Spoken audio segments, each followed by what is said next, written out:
Yang saya hormati, alhamdulillah, bersama-sama marilah kita memanjatkan puji dan syukur atas limpahan nikmat rahmat hidayah dan ma'unahnya.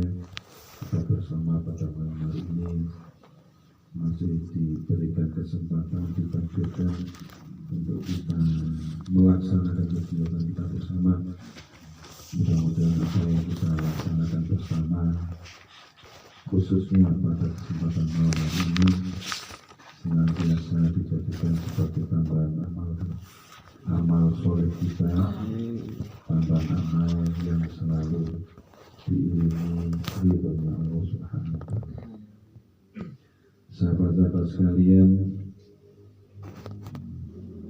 tentunya menjadi harapan kita bersama, dan itu pun juga sebagai harapan semua orang, bahwa kebaikan apapun yang bisa kita lakukan itu memang harapan kita bersama, kita bisa menjalankannya dengan istiqomah. Karena ini penting sekali, di mana istiqomah itu pernah disampaikan oleh Nabi, al-istiqomah itu khairun min alfi karamah. Jadi istiqomah itu melebihi 1000 kemuliaan, 1000 keramat. Sementara kadang-kadang kita terbujuk, tertipu dengan namanya keramat. Keramat itu kadang-kadang satu bentuk tipuan. Jadi apapun bentuknya itu masih melebihi satu hal yang bisa kita lakukan secara istiqomah. Ya, termasuk kegiatan kita. Mengapa demikian? Karena tidak ada satu manusia pun yang bisa mengetahui kapan amalan kita mendapatkan ridho dari Allah. Jadi karena itu dalam setiap saat itu kita harus selalu punya harapan bahwa apa yang kita lakukan itu menjadi amal yang menjadi ridho dari Allah Subhanahu wa Ta'ala. Karena ini penting, ridhonya Allah itu menjadi rahasianya Allah, mutlak menjadi rahasianya Allah. Jadi ada banyak riwayat yang ini riwayatnya sahih, dan ini menjadi inspirasi untuk kita bersama. Jadi kalau dalam kitab Riyadhus Shalihin itu ada satu riwayat hadisnya sahih, di mana ada seorang perempuan. Orang perempuan ini punya kebiasaan, punya pekerjaan, menjadi profesi yang kalau bahasanya kita itu profesi apa? Lek bosone wong pasuruan iku seneng ya. Wong pasuruan tapi mulai mungkin ya, mungkin lunte ya. Seperti itu kita bisa bayangkan betapa itu satu perbuatan yang tidak terbayangkan besarnya dosanya. Nah, tapi dalam riwayat hadis itu si perempuan ini mendapatkan ampunan dari Allah, diridhoi kebaikannya karena satu hal, karena saat itu dia nulungi anjing. Ya. Jadi saat dia mau pulang ke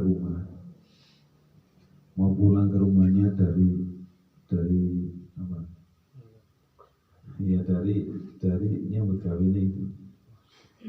Dari nyambut kawin itu saat dia pulang itu dia mendapati ada satu anjing yang saat itu dia menjilati, anjing itu menjilati tanah. Jadi saking ngewai, tanah itu dijilati sama anjing.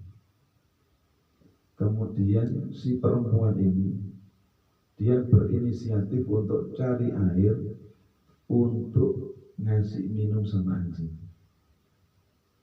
Ini satu perempuan yang profesinya seperti itu diridhoi oleh Allah gara-gara ngombeni anjing. Jadi itu kenapa demikian? Karena bersamaan dengan ridhonya Allah. Jadi karena itu kita pun tidak tahu rebu mana yang kita itu, ya mudah-mudahan semua rebu yang kita ikuti kegiatannya itu semuanya diiringi ridhonya Allah. Ya. Karena kita tidak tahu sama sekali, makanya istiqomah itu dibutuhkan. Karena kita tidak tahu apakah rebu yang kemarin, apakah rebu yang sekarang, apakah rebu yang akan datang. Kita tidak tahu. Makanya kita butuh istiqomah. Ya, ini kita butuhkan karena kita hidup banyak sekali. Jangan kemudian satu bentuk amalan itu ya lek kober dilakoni, lek gak kober ya. Jadi seperti tidak penting. Padahal kita mempertaruhkan nasibnya kita itu dalam waktu yang amat singkat. Kita hidup itu pol ketepol paling 80. Kowe gak sing nuntut 80. Ya. Berat 80 tahun itu. Kita itu sekarang ngijinya. Kita itu sudah.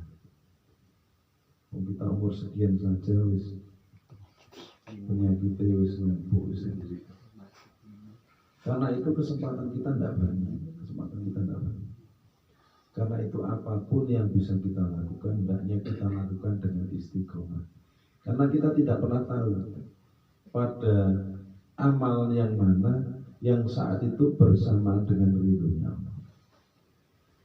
Kemudian ada yang terkait dengan sedekah misalnya. Ini riwayat dalam satu kitab, di mana seseorang mungkin pernah kita ceritakan di majelis kita ini. Seseorang yang punya istiqomah untuk bersedekah, pada saatnya dia mengharuskan karena itu sudah waktunya. Karena memang itu istiqomahnya dia melakukan sedekah. Saat dia bersedekah tidak menemukan satu orang pun yang dia bisa memberikan sedekah. Jadi pas waktunya dia harus bersedekah, saat itu dia tidak mendapati satu orang pun yang bisa dia memberikan sedekah. Akhirnya apa? Dia tidak jumpa manusia, jumpa himar. Dia tidak menemukan manusia, tapi menemukan himar. Akhirnya roti yang mestinya diberikan manusia, dikekno himar. Tahu himar itu? Himar itu gede. Lek dikono jaran itu jaran siji himar 5. Tidak ada harganya. Soalnya penggaweannya tukang manon. Gak kuat melayu tapi kuatnya mengusung. Ngusung pun itu tidak bisa jalan cepat. Itu himar. Makanya sindirannya Allah, wong elek itu dipadano himar. Himar ya itu. Jadi profesinya hanya tukang ngangkut. Dan itu pun ya karena apa ya? Karena darurat. Karena sudah tidak ada lagi ya himar itu. Lah himar tidak bisa jalan cepat. Tidak seperti kuda. Bentuknya saja seperti kuda, tapi kemampuannya tidak seperti kuda, itu himar. Dan ternyata orang ini, orang yang sudah punya amalan sedekah, punya keistiqomahan untuk melakukan sedekah, dari sekian sedekahnya ternyata oleh Allah ditunjukkan bahwa dari sekian sedekah yang pernah dia lakukan, itu yang menyebabkan dia mendapatkan ridhonya Allah adalah saat dia memberikan sedekahnya pada himar.